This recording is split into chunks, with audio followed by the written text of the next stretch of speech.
Okay, I'm going to ask Lloyd 3 questions, and we'll open it up to the group. So number 1, what has been the greatest challenge in your role as president and CEO of ARC? Initially, it was turning around the company. When I became CEO in late '05, things weren't as they should be. So it took about a year and getting the right people in place and getting the company turned around. Initially, cash was an issue. That's no longer an issue, thankfully. And let's see. Currently, we are in need of new store locations. We added 3 last year. We're adding 2 this year. We're looking to add 2 to 3 every year. So that's a current challenge that we are working through. Great. You can keep it. If you could make one change to have the greatest positive impact for those with intellectual and developmental disabilities, what would that be? That is a great question. And I think the answer to that question is if in every school in America they would include people with intellectual disabilities in the main classrooms and support them in the main classrooms, if employers en masse would start to hire people like Heather, if we could figure out a good solution for kids who lose their parents in terms of housing and care, that would be a dream come true. Great. What would you like your personal legacy to be? I think the ARC Ambassadors is something that I'm extremely proud of, and something that I never would have envisioned when I started would accomplish what we've accomplished. And if I'm remembered only for that, I've told my wife if something happens to me, my service would be an ambassador party at the Link Rec Center, and I would like them just to have fun and whoop it up, and that would be a great legacy and memory. That's great. What questions do we have for Lloyd? Yes? The question is, let me repeat it so we can get it on the video. So the question is, can you tell me more about the ARC University? We started ARC University 5 or 6 years ago. I got a call from the Daniels Fund saying they wanted to do a big project. And so I gave them 3 ideas, and this is one that I've always wanted to do. And the idea is for most people with intellectual disabilities, post-secondary opportunities are practically nil. There's practically nothing. And a lot of them have unfortunately had not such great experiences in school, being made fun of, etc., and excluded. So the idea was to create a post-secondary styled experience for our employees with disabilities. It's a series of 12 post-secondary styled classes in money and computers and pet care. Most are held at the Link Rec Center. We have volunteer teachers. A lot of our staff teaches various topics. And if they participate at all, they get a certificate. If they participate in 6 of 12, they get a bachelor's degree. 9 of 12 a master's, 12 of 12 a PhD. Last year we had 30 masters, 30 PhDs, 10 PhD emeritus, 5 distinguished PhD emeritus. And as they walk across the stage in front of hundreds of family and friends, you would think it's Harvard commencement. And they get all fired up, and some of them aren't even verbal, and they have IQs ranging from 20 to 60. So we're really proud of that. We wanted to create something that was very positive, that would permit some additional learning. That's ARC University. All right, great question. Who else? Yes, Kyle. So there's a fan right here. So if I'm reading lips, I think I read your lips correctly. We'll see. His question is, what does ARC stand for?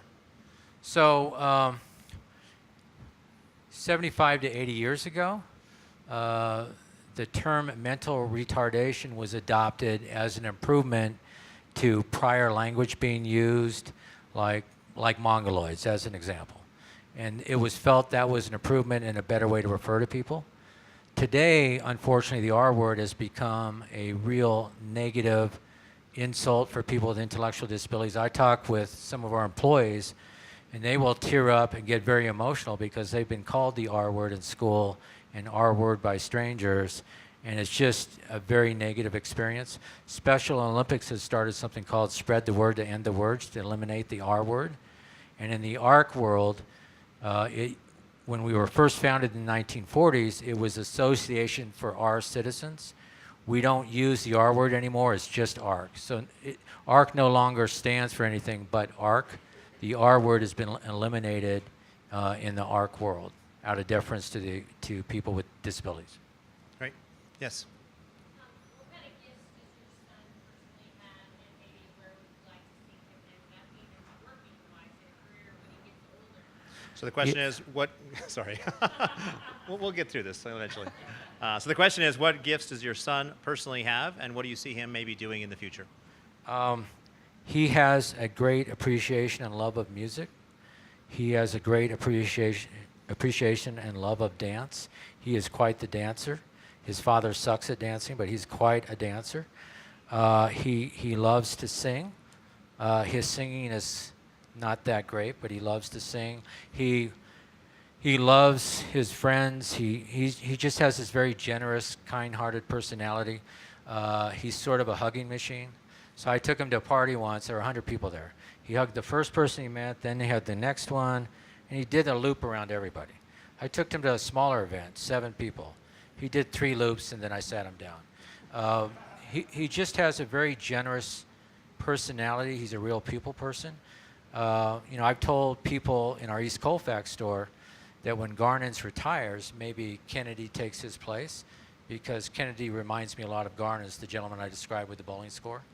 I just want him to reach whatever his potential is. He reads, he does a little math, he's in some mainstream classes, he is making progress learning, he's still developing his speech. But, like for all kids, you just want him to reach his potential, whatever it is. His oldest sister is working on a PhD in biochem at the University of Washington. That's not Kennedy's capacity, but there'll be a lot of ways he can contribute. And I just hope he finds that place. Question. Who else? Yes.